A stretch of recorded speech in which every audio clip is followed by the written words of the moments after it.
Welcome to సుజ్జీస్ authentic kitchen అండి. ఈరోజు మరొక రెసిపీతో మరొక రోటి పచ్చడిని మీ ముందుకు తీసుకొచ్చాను. ఇది చింతపండు రోటితో పచ్చడి ఎట్లా చేయాలో చూపిస్తాను. ఇప్పుడు నేను ఒక పెద్ద సైజు నిమ్మకాయ అంత చింతపండు వేడి నీళ్ళల్లో నానబెట్టుకున్నాను. ఎందుకంటే కొంచెం తొందరగా మెత్తగా అవుతుంది కాబట్టి. ఇప్పుడు ఒక ఉల్లిగడ్డని క్యూబ్స్ లాగా కట్ చేసుకోవాలి. అలాగే 6 ఎల్లిగడ్డలు, 8 నుంచి 9 పచ్చిమిరపకాయలు, ఒక రెమ్మ కరివేపాకు. ఇప్పుడు ఇది 4 టీ స్పూన్ల నువ్వులు, మంచిగా దాన్ని దోరగా డ్రై రోస్ట్ చేసుకుందాము. మా అమ్మ ఏమనేదంటే రోటి పచ్చళ్ళు చేయాలంటే నువ్వులు కొంచెం ఎక్కువ వేసుకోవాలి, చాలా టేస్టీగా వస్తుందని చెప్పేది. నేను అది ఎప్పుడు పాటిస్తాను, కొంచెం ఎక్కువనే వేస్తాను. కానీ మీరు చూడండి, రుచి భలే వస్తుంది. ఇప్పుడు దాంట్లోకి ఒక టేబుల్ స్పూన్ ఆయిల్ వేసేసుకొని, ఇప్పుడు ఈ పచ్చిమిరపకాయలు ఏవైతే ఉన్నాయి కదా, పచ్చిమిరపకాయలని అందులో వేసుకోవాలి. వేసేసి కొంచెం మూత పెట్టేయండి, ఎందుకంటే అవి చిల్లుతాయి కాబట్టి. వేడి నూనె ఉంటుంది కాబట్టి సన్న మంట మీదనే చేయండి. ఇప్పుడు ఆ పచ్చిమిరపకాయలని మంచిగా కొంచెం లైట్ దోరగా ఫ్రై అయిన తర్వాత దాంట్లోకి ఎల్లిగడ్డలు వేసుకోండి. ఎందుకంటే ఎల్లిగడ్డలు కొంచెం ఫ్రై చేస్తే తొక్క అనేది మంచి ఒక స్మోకీ ఫ్లేవర్ వస్తుంది అనమాట. అందుకే నేను ఎల్లిగడ్డల్ని ఇలా ఫ్రై చేస్తాను, చాలా టేస్ట్ వస్తుంది.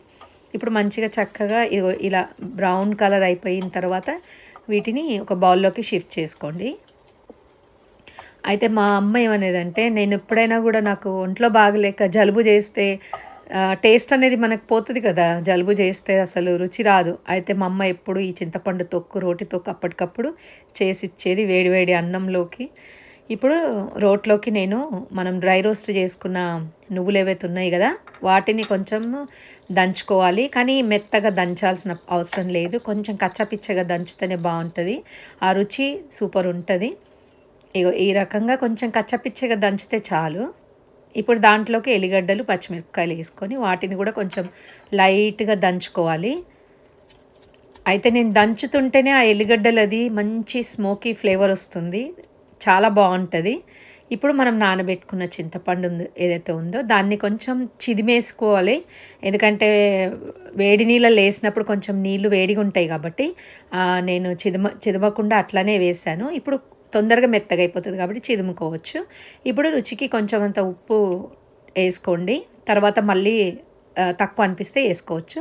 ఇప్పుడు దాంట్లోకి ఉల్లిగడ్డలు ఏవైతే ఉన్నాయి కదా అవి వేసి దాన్ని కొంచెం ఇలా దంచండి. అయితే ఉల్లిగడ్డలు మెత్తగా దంచాల్సిన అవసరం లేదు, కాస్త కచ్చపిచ్చగా దంచితే బాగుంటుంది. ఇంకా మిగిలిన ఉల్లిగడ్డల్ని కూడా వేసుకొని మొత్తం వాటంతటిని కచ్చపిచ్చగా దంచుకోవాలి. అయితే ఈ తొక్క అనేది అసలు ఎంత టేస్టీగా వస్తుందంటే, మీరు రొట్టెలోకి కానివ్వండి, దేంట్లో రైస్లోకి అయితే ఇంకా సూపర్గా ఉంటుంది. ఇవైతే ఇది ఏమంటారు, ఊర్లల్లో అమ్మమ్మలు నాయనమ్మలు చేసే పచ్చడి ఇది, రోటి పచ్చడి, చింతపండు తొక్కు పచ్చడి. అంటే ఇక అసలు ఇది అచ్చమైన తెలంగాణ పచ్చడి అండి. ఇది సూపర్ రుచిగా ఉంటుంది, మీరు ట్రై చేయండి, ఎంత బాగా వస్తుందో చూడండి. ఇప్పుడు పచ్చడి రెడీ అయిపోయింది.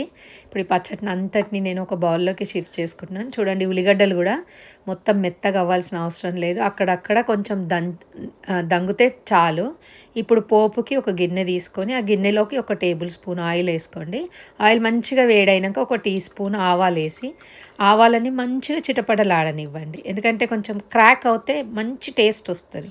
అలాగే టీ స్పూన్ జీలకర్ర కూడా వేసుకోవాలి. ఇప్పుడు దాంట్లోకి నేను ఒక టీ స్పూన్ మినప్పప్పు వేస్తున్నా. ఈ మినప్పప్పు చాలా టేస్ట్ ఇస్తుంది చింతపండు తొక్కుకి. ఇప్పుడు ఒక 3 ఎండుమిరపకాయలు కూడా కొంచెం చిదిమి వేసుకుంటే బాగుంటుంది. అలాగే కరివేపాకు కూడా వేసుకొని చక్కగా వీటన్నిటిని మంచిగా దోరగా ఫ్రై చేయండి. ఇప్పుడు దాంట్లోకి ఒక చిటికెడు పసుపు వేసుకోండి.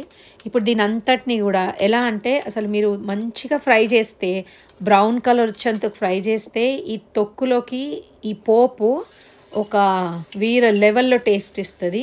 మిరపకాయని కూడా మీరు వదలరు, కరివేపాకుని కూడా వదలరు. నేనైతే ఎండుమిరపకాయ కారం అని కాదు, అసలు దాంట్లో పోపు వేసిన తర్వాత అది కారం ఉన్నా కూడా నేను లెక్క చేయకుండా ఆ మిరపకాయతో సహా కరివేపాకు అన్నీ తినేస్తాను నేను. సూపర్ టేస్టీ, సూపర్ క్రంచీగా వస్తుంది. ప్రతి ఒక్క ముద్దకి, ఒక అన్నం ముద్దకి ఈ మినప్పప్పు, ఆ కరివేపాకు, ఆ ఎండుమిర్చి ఎంత టేస్ట్ ఇస్తుందో చెప్పలేను నేను. చాలా టేస్టీగా ఉంటుందండి, నిజం చెప్తున్నా. మీరు ఇలా ట్రై చేయండి ఒకసారి, ఎంత సూపర్గా ఉంటుందో మీరే చెప్తారు నాకు. నచ్చితే నా ఛానల్ని లైక్ చేయండి, సబ్స్క్రైబ్ చేయండి. మరిన్ని నేను ఇలాంటి రుచికరమైన వీడియోస్ తీసుకొస్తాను. రుచికరమైన రోటి పచ్చళ్ళు ఎలా చేయాలో చూపిస్తాను. సూపర్ టేస్టీ అయిన తెలంగాణ స్టైల్ చింతపండు రోటి పచ్చడి అండి ఇది. సూపర్ ఉంటుంది. చాలా బాగుంటుంది.